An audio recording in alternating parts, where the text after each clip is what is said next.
আজকে কিছুক্ষণ আগে দুটো ছেলের মাথায় আমরা পাগড়ি পরায় দিলাম।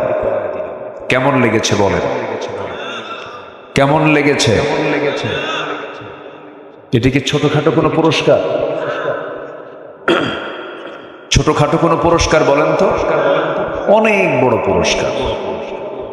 এর সমকক্ষ, এর সঙ্গে তুলনা চলে এমন কোনো পুরস্কার পৃথিবীতে নাই। চিন্তা করা যায়?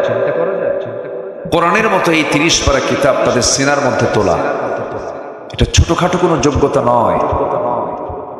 কিন্তু আমার দেশে একটা ক্রিকেটার, একটা ফুটবলার অথবা বিভিন্ন দুনিয়াবি ক্যারিয়ার অর্জন করলে তাদের পেছনে সরকার কোটি কোটি টাকা এক্সপেন্ড করলেও আমার দেশের হাফেজদের পিছনে সেই জাতীয় কোনো প্ল্যান, চিন্তা 54 বছর দেখি নাই।